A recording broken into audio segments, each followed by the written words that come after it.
What's going on, y'all? Essential AF podcast show. Your boy Jonathan C. Smith, and we always like to bring you guys special guests, man. But this brother right here, I always say he don't need an introduction. You know what I'm saying?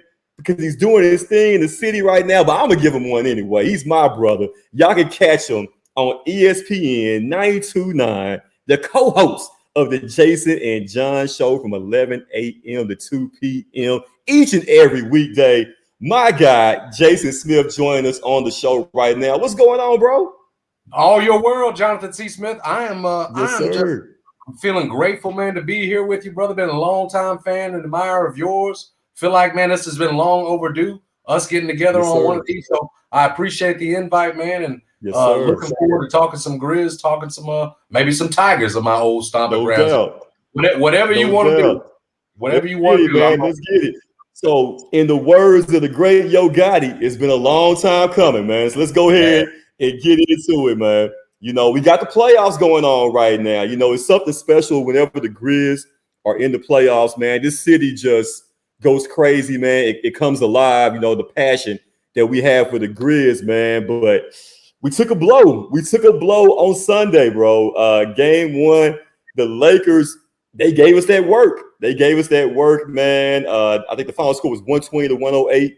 And, man, it's like everybody for the Lakers was going off, man. Like LeBron and AD did their thing, but Austin Reeves became Larry Bird. You know what I'm saying? It was crazy. Rui Hachimura, I mentioned, doing things he's never done as a Laker. Never done crazy. Crazy. So it was like the worst case scenario happened where everybody got high for the Lakers. It was too much for us to overcome in that fourth quarter, man. And the Lakers ended up winning, man. And now have a 1-0 series. And the GRIZZ have to literally fight for their playoff lives tomorrow, in a must-win situation. You got to tie that series up. You can't go down 0-2 going to LA, man. So it's a must-win for the GRIZZ, man. So, Jason, what was your thoughts about game one and the situation now that's going on with Ja and the hand injury, man? Like, do you think the GRIZZ can bounce back in game two and get the win? And also, do you expect Ja to play tomorrow night? I do think the GRIZZ can bounce back, Jonathan, and I think that's with or without Ja. I'm with you. I agree with you. This is a must-win situation. You go down 0-2 to the Lakers, the team that had the best home court advantage in the league this year, losing 2 straight to start this series. LeBron smelling blood in the water. I think you lose this game at home, and you've pretty much, you can call it a wrap on the series. I feel, listen, we've seen the Grizzlies without Ja Morant, 32-13 the last 2 years, with Tyus in their starting form. Seen that be a success. And it will have to be if Ja can't go. All that said, we've seen the injury report now, Jonathan. We see he's listed as questionable. And I just think, listen, with everything that's on the line, I know Ja's in pain, but the team has categorized it as basically a pain tolerance issue. You can manage pain, we know. And I think at this point, Jonathan, with where they are, with as much as on the line on Wednesday, if you're Ja Morant, you got to give it a go. I mean, think about the year that Ja has had in terms of, good chance now he's not going to make All-NBA. We know about the headlines going back to this summer, some of the mistakes he's made. Obviously, it's all sort of, climaxes with the Instagram post with the gun. But Ja also put in his team in a position with that suspension where they were without him for 9 games.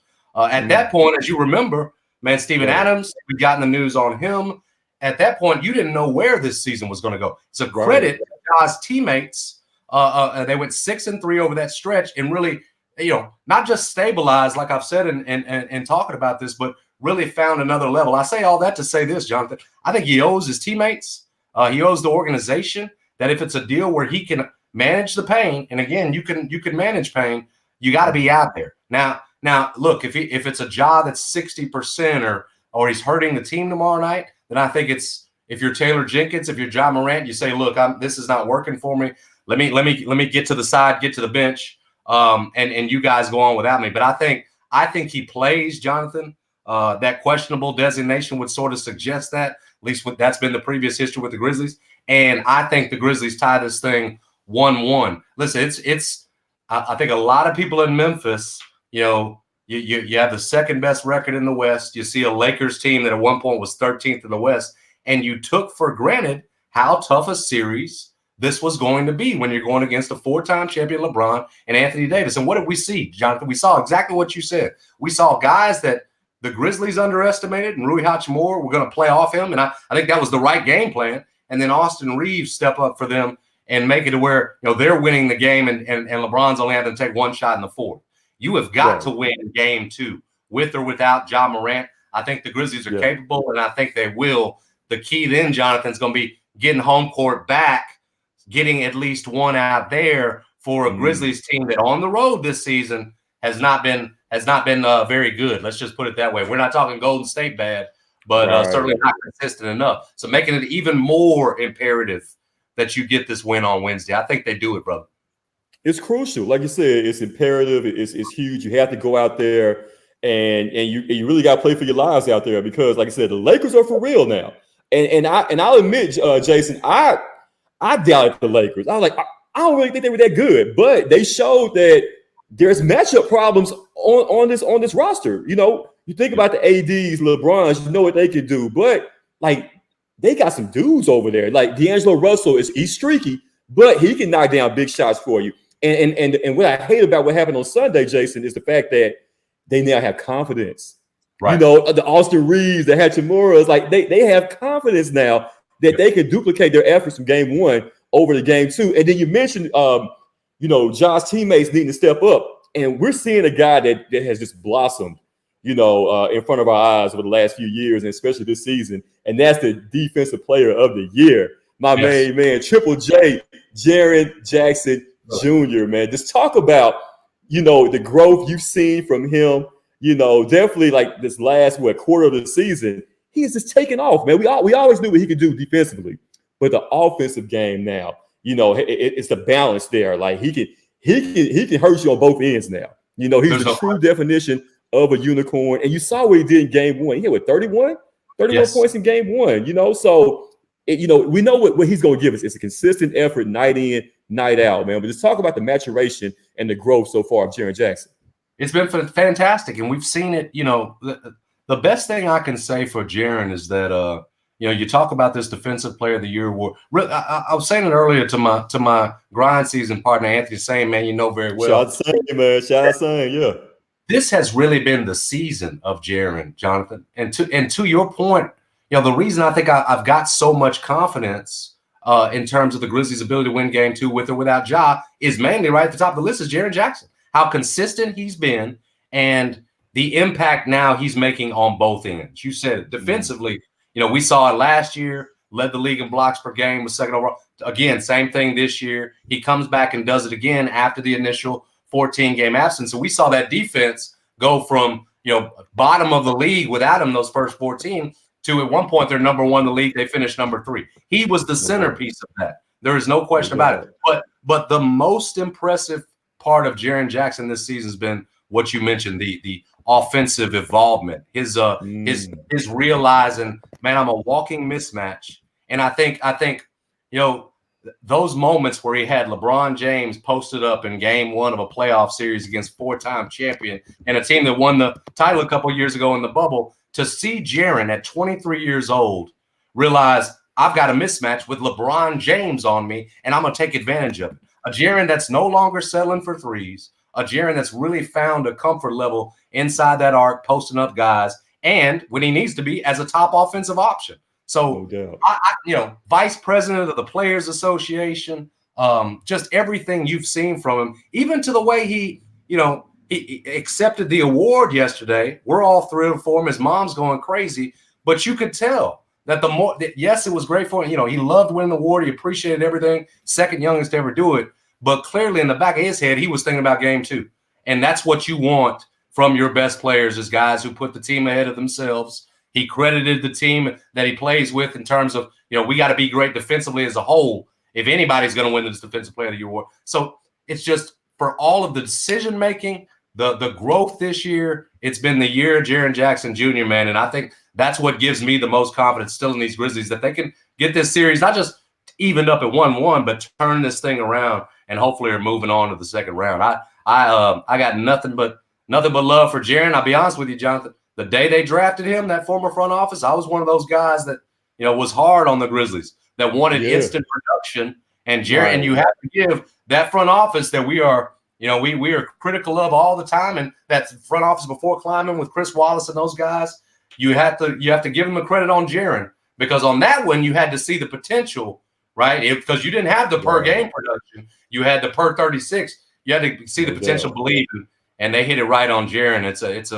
It's a decision that's going to pay off for years and years. We're talking multiple-time All-Star, a multiple-time Defensive Player of the Year award, and now award winner. And now I think we're going to see a guy that's, you know, maybe we're talking, can he get second team, first team All NBA in the next few years? Yes, sir. I think the ceiling is still way up there for him, Jonathan. I really do. Sky's the limit. You know, you're right. Sky's the limit with Jaron, and you mentioned the front office and the job they've done over the last few years, the guys they've hit on, you know, the Jaren Jackson Jr., the Desmond Baines, you know, also, you know, as well, man. Like, we have a great track record, you know, with this front office, man. And you know, with this series, man, like you said, you know, you mentioned the others. Like, we know hopefully what Ja will be able to give us if that hand is okay and he's able to go and be somewhat healthy.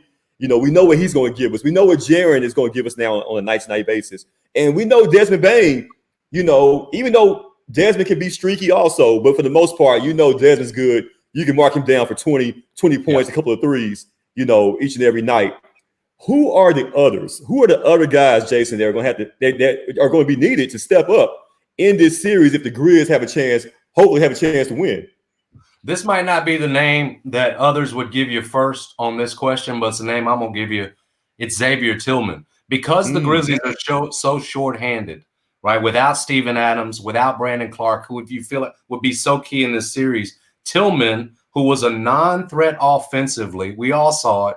Anthony Davis was allowed to roam. It was basically 5-on-4 on the offensive end when Tillman was in, has got to be more of a factor offensively. He's capable, Jonathan. I'm not saying, I'm not talking about him going and dominating Anthony Davis. That's not going to happen. He's not capable of that. But you have got to, at least, whether it's Ja or Tyus, be a scoring threat and keep Anthony Davis honest. You have to. The other thing about Tillman is at least his presence on the floor also allowed Jaron, it kept him off Anthony Davis, you know, for minute to minute, which in turn limited the foul issues. It helped limit the foul issues. So my point is, if you just go small and decide, well, Tillman's not going to work in this series, let's put Jaron on AD, you could be looking at Jaron getting in foul trouble early, and then you're talking about your most impactful player potentially off the floor. Tillman, to me, is the key to keeping Jaron out of foul trouble, and he's capable of giving you the 6 to 10 that they need. They don't need a ton from him, Jonathan, but they need him to be able to keep Anthony Davis honest. That can help unlock some things. I could point to the shooters and say, Grizzlies got to make shots. We know that. You know, whether it's Bain, whether it's Kennard, they're going to have to make some outside shots. But more importantly to me, you talk about those other guys. For me, Xavier Tillman, because they don't have many other options. Santi Aldama, God bless him. He's been fantastic this season, revelation. But I don't get the sense that he's ready for this. They got to get the most out of the guys they got. And Xavier Tillman's got at least enough in that tank to, on those duck ends, pick and roll, whatever it is, you've got to be a little bit more of a factor offensively, because Davis was just roaming with the 7 blocks, controlling the game. He's able to come up and wall up against Ja Morant. You've got to get somebody in there that can be a threat. Hopefully, you know, they've barked this at Tillman in the 2 days since the game. He can be more of a threat. He's the guy I'm keeping the eyes on, Jonathan, because he's key to keeping Jaron on the floor. And he's got, if it's going to be something other than 4-on-5 on offense, then you need him to be some sort of threat. So I'm hoping that Tillman can step up. We've seen him 3 games in a row. He's going against Jokic, Embiid, Anthony Davis, held his own. Need him to hold his own in game 2 on Wednesday night. Definitely, man. Game 2 Wednesday night, man. Like I said, it's do or die for the Grizz. And if I'm Coach Jenkins, Jason, I'm literally like not in desperation mode, but I'm looking for a spark off that bench, because you mentioned we're so shorthanded with guys that we got, Brandon Clark, Steven Adams, you know, guys that are not out there that we definitely need on that front line. You know, and you probably know where I'm about to go with this. Like, you definitely hope that Tillman can give you something as well. But if I'm looking for frontline help, do you play Baby Zebo? Do you play Junior Lofton? Listen, I'm not against it. It is more, for me, Jonathan, it's more of a breaking in case of emergency, in the case that Jaron or Tillman is getting in foul trouble. But listen, I'm not against getting Lofton out there and seeing what he can do. In fact, I was actually campaigning a little bit to try to get, see Lofton more minutes down the stretch of the regular season, so that if you were in a position where you had to go through him for a stretch, he's been out there a little longer, he's more comfortable. I'm excited about what Kenneth Lofton can be for the Grizzlies in the future. And I'm not, again, I think there is a possibility he could come out, give you a nice, 5, 6, maybe longer minute stretch, hold it down. With the Grizzlies at this point, as shorthanded as you are, you can't rule out anybody. But what I would fear doing is trusting it at this point, based on it's an entirely different level. It's LeBron James, Anthony Davis. I know Lofton was every NBA player is a fan of those guys, but Lofton might even be more wide-eyed, having spent the majority of the year in the G League. Yeah. All that said, I think he is a piece for this franchise, and whatever role that is, a valuable piece going forward. And if it comes to that tomorrow night, I wouldn't count the big man out, because every time these folks try to put a ceiling on him or say what he can't be, he goes and busts through that ceiling. So, I love me some Junior.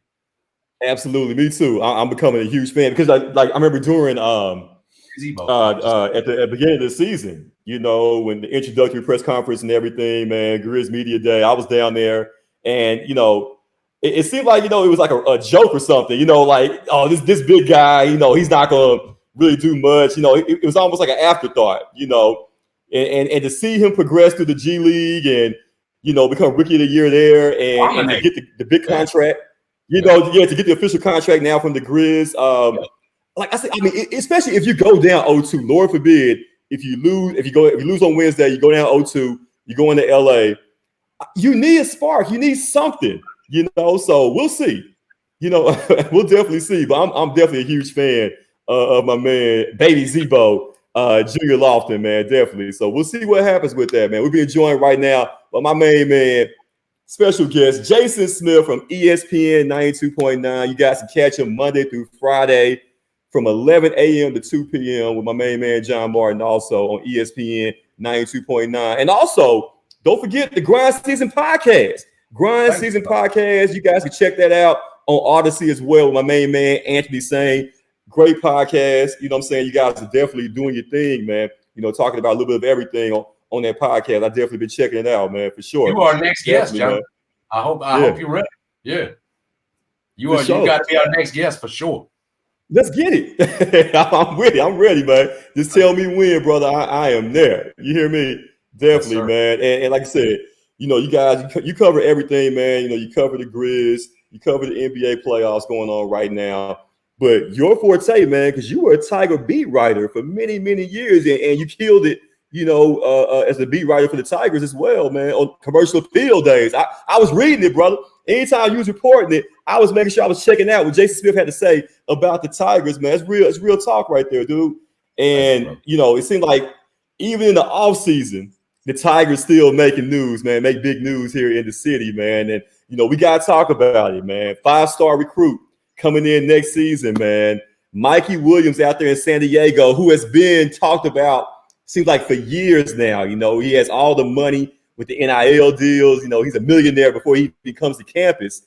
Of course, he got in trouble last week with the gun charge. Allegedly, he shot at somebody, or whatever. I don't know the full story, man. I'm going to let you fill me in on the details when it comes to that, man. But, I've heard you talk about, just the next steps, if Mikey comes to campus next season, man, like, what do you expect to happen, Jason, in regards to that situation? Do you think he'll play for the Tigers next season? And if you're Coach Penny, do you even want him to play? It's a great question, Jonathan. It's let's start with Penny. Of course, you signed Mikey in November with the hopes that he's going to come in here and not just be a guy that can start for you as a freshman, but a guy that's going to put some butts in seats. You mentioned it. He's already got the NIL. He's got, the valuation is as high as anybody, with 3.6 million Instagram followers. One has the first high school to have a shoe deal with one of the major shoe companies with Puma. Guy's already got a 3,700 square foot, 3,700 square foot house. He's living it out in California. That's right. Wow. And so we've never seen a situation like this in terms of Penny Hardaway bringing a player in where a guy's got his own already like this. Guys, yeah, he's an NBA prospect, but the man has already got his own. So I say all that to say, Jonathan, how coachable was he going to be? That was already a question before the incident. Mikey Williams is concerned, and should be rightly, about his NBA draft stock. Right now, he's mocked by most as a second rounder in the 2024 draft. Could you see a situation at Memphis, much like we saw with Imani Bates, where you've got a guy who's got big-time NBA hopes and a decent level of stock, and feels like he's in a situation where Penny Hardaway, listen, I've got to play because I've got to improve my stock. What happens if after the first 5 games, one of Penny's older guys, one of the older transfers of Caleb Mills, I've continued to bring up the scenario because we've seen things like this where things aren't going well for Mikey because Caleb Mills is taking all the shots. Guys have more options now than they ever did, especially guys that want to be pros. And so does an overtime elite look good at that point to a Mikey Williams if 5 games in, Jonathan, the season isn't going like he likes? And again, you're talking about a guy who's got millions of dollars in the bank and a guy who is focused on the next step, which is the NBA. When you add that to how the potential of it being, tough to coach him, the potential, I want to say, if anybody could do it, it's be Penny Hardaway. Right. But when you add that to the situation, and I realize all of this is alleged, realize we don't know right now if Mikey fired the shot. We know it occurred outside of his home. We know that the shot did hit the car that had the 5 people in it, but it didn't injure anybody. But there are plenty of details that we don't know still to be worked out. But still, this is what we know. Penny Hardaway didn't need Mikey Williams in that kind of situation, getting arrested, having to post bail, period. He didn't need him in that situation. And so when you're talking about a guy who might have already been a risk bringing in just from a basketball standpoint, and now you've got questionable decision making on top of it in terms of, bro, I mean, we just went through this with Ja. With everything that Mikey Williams has to lose, you put yourself in a situation where you're getting arrested. So when you combine the basketball questions along with the off-court decision making, John, that's a long answer to say I don't know that the reward is big enough to meet the risk in this case. That it is Mikey Williams as a freshman guard ranked what? Some have got him as a 4-star. He's outside the top 20. Was not a McDonald's All-American. All that said, he's a good player. Is Mikey Williams going to be the key to a deep run in the NCAA tournament next year in a college basketball world that's getting older by the year? If you're Penny Hardaway, you have to carefully consider a scenario where, and keep in mind, we're not just probably talking about Mikey. We might be talking about 2 guys that you're not taking because J.J. Taylor, his high school teammate and roommate, if Mikey doesn't come, is J.J. still coming? So if you're Penny, is it just smarter at this point? Forget smarter. Is it safer at this point to cut ties, hit the transfer portal, go the way you've said you wanted to go after the run with Imani Bates, where you saw, hey man, it's hard for freshmen. Do you go that way where you want to be older? You go get 2 older guys that may be more key to your success. It's weighing the options, the pros and cons. And Jonathan, when I add it all up, there are just more cons than pros at this point. And so because you only have a limited time, Penny said he wants everybody in there by June so you can get these summer workouts. You can't be waiting. I mean, it's not ideal to be waiting on Mikey Williams in a court situation to get cleared up while you try to build a team around him. Might just be the best move for Penny Hardaway. And there's a very good chance you could be more successful than you would have been by going out and getting some older players. Where I'm at right now, knowing what we do, Jonathan, I think it might be the smarter and safer move to cut ties and go older, like you've said publicly you want to do in this world of college basketball where it's free agency. It's a business now. It is, unless you are Brandon Miller, very few college freshmen are contributing at an impactful level for good Division I teams. So, man, that's well said right there, Jason. Like you said, we've been down that road with Imani Bates, and that was a disaster. Like the season prior to this, man. So you would think that Penny has learned his lesson from that and realized, freshmen do not win unless you're like special, unless you're Carmelo Anthony or somebody like that. Coming in as a freshman. Freshmen do not win you games in the NCAA tournament. It's veteran guys, your transfer guys, your seniors, juniors, like those type of guys win you the big games, man. So we'll see what happens. It's going to be very interesting coming up, man, to see what Penny decides to do in regards to Mikey Williams and how this whole roster will shape out, when it's time to tip it off. Definitely, man. We're being joined right now by my main man, Jason Smith from ESPN 92.9. You catch him each and every day, Monday through Friday, from 11 a.m. to 2 p.m. with his co-host, John Martin, man. Great show, man. Those guys, they will keep you rolling. It's informative. They're funny as hell, man. You know what I'm saying? I check them out each and every day, man. You should as well. And then also, man, after the Jason and John show, check out the podcast, man. Grind Season Podcast on Odyssey with my main man, Anthony Sane, friend of the program, friend of the show. We've had him on several times, man. So y'all check that out as well, man. Now, before we get up out of here, Jason, like we always like to leave out with a fun question, man. So, all right, so check this out, man. So let's say we going on an 8-hour road trip, right? We got to go from Memphis to Houston, man. We going from Memphis to Houston, 8-9 hours. We going to check out Coach Penny and the Tigers. You know what I'm saying? Even though Houston's no longer in the conference, but let's say hypothetically speaking, if we were going down there to catch a game, man, give me 3 artists, right? I'm passing the aux cord to you, man. All right, so you in charge of the aux cord for 8 hours. I need at least 3 artists that's going to get us through Memphis, that drive from Memphis to Houston, man. Give me who your top 3 artists will be that will be able to fill in that 8-hour drive, man. Man, that's a great question. Lamont Dozier would have to be on there. I was schooled on Lamont.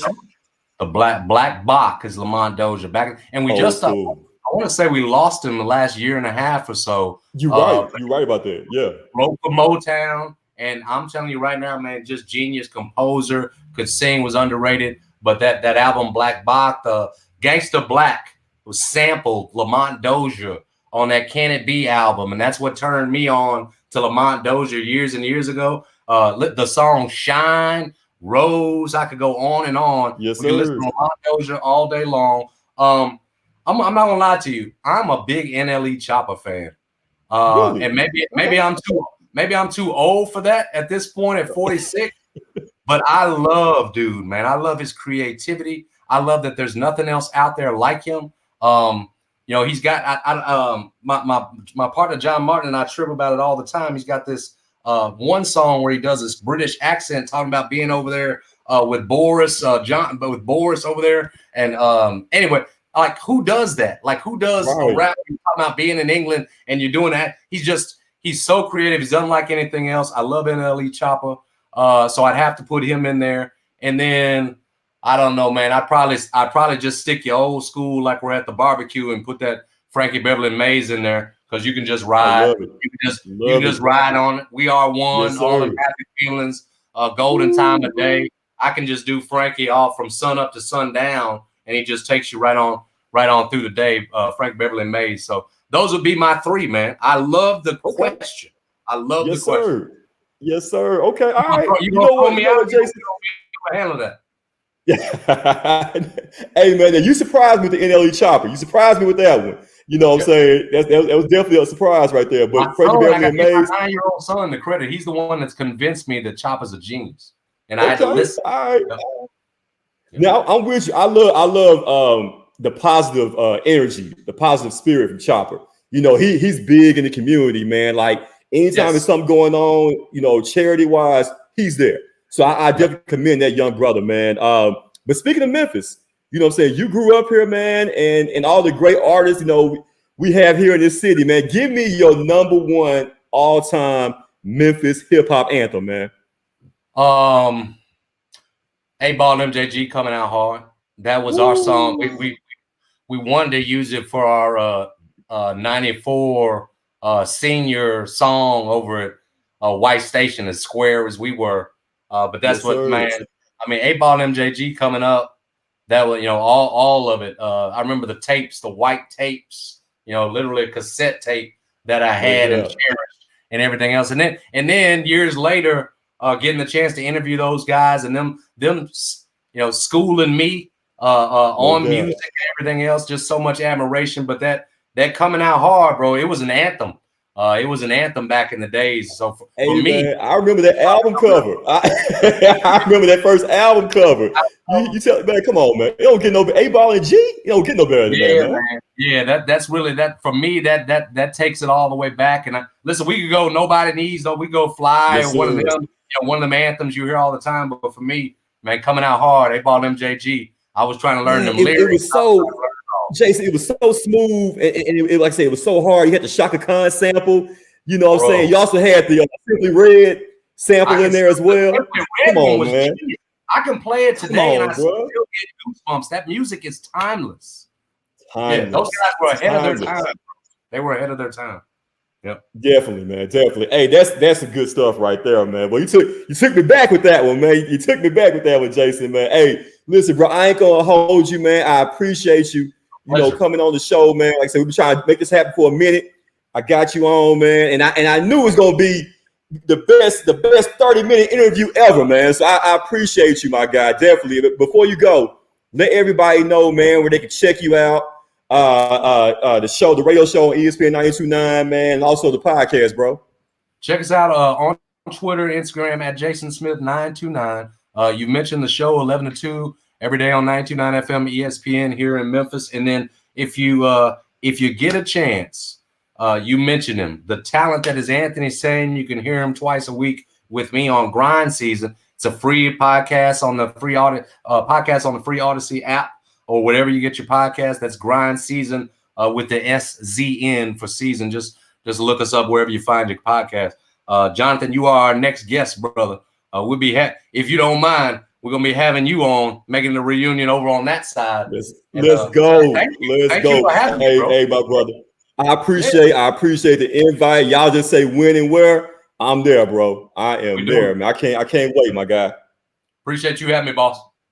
Appreciate you, my guy, man. Have a safe, blessed night, bro. You know what I'm saying? And we're gonna be talking soon, my guy. I appreciate you, bro. Sir, sounds good, John. My man. That was my guy right there, man. ESPN 92.9, man. Jason Smith, man. Good brother right there. Y'all check him out each and every week, man, Monday through Friday from 11 a.m. to 2 p.m. And check out that podcast as well. My dog, Anthony Saying, Grind Season Podcast on Odyssey, man. We out, baby. Peace.